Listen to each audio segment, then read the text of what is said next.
In this session, we are going to cover regarding the resilience option.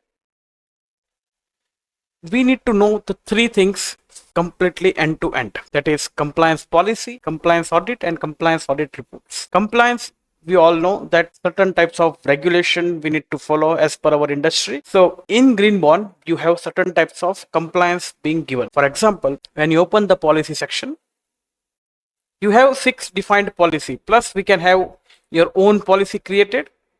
For example, let's say test policy,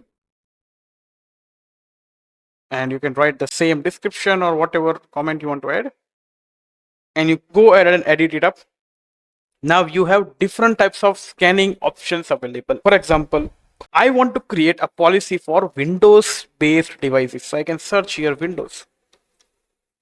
So you have Windows 284 of entities and Microsoft bulletins around 3523. So we can select all of them, or you can again click on actions, and a specific one of them you want to select. Let's say this, I want to select all the high and few of them only. Just go ahead and save it up. So 4 are selected out of 284 and 0 is selected out of 3523. If you select this, means everything has been selected. Just go ahead and save it up. So our test policy has been created. Now, whenever we want to create a scan out of this particular thing, that is a customized scan, we can definitely leverage this particular thing. Now, these are the policy created. How do we leverage this? The question comes up, how do we utilize this? So you go to the compliance audit section. We have 0 audit as of now running. Go ahead and create one of them and say Windows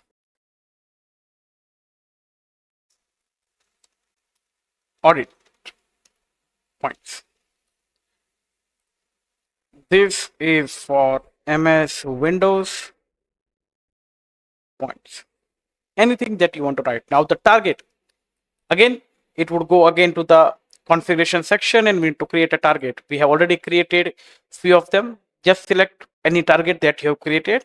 So I would always suggest first you create the appropriate target information and then utilize it directly. Anyway, if you have not selected, go ahead and create one, that Windows machine, Windows home device. Okay, any particular host that you want to scan. Let's say I have a Windows machine with IP address 1.2. All the ports and everything should be good. Just go ahead and save it up. Policy that we want to scan is our test policy again that we created. Just go ahead and save it up. Now our audit things has been cleared. All we need to do is run the scan. Again, the status is new. We have already seen this while doing the basic scan. Go ahead and run this up. Once this is completed, the scan that has to be done, the audit report would show you all the things. Now, if you see the 0% has been done, any yes, no, any audit is compliant or not, that particular bulletin point would be checked here to see whether your device, how much is compliant, whether any points are there which are non-compliant from the benchmark point of view. So this would be there here in the resilience section. And it is done. We do not have much things because 1.2 is down as of now. But if you had any sort of data, you are going to get those particular thing here. You can refresh this up to see whether any actual data is there or it should be good. So this is how one utilizes the resilience section. We also have a remediation ticket, but this is not being allowed in the free version. That is what we have to take care of. Stay tuned for the next one.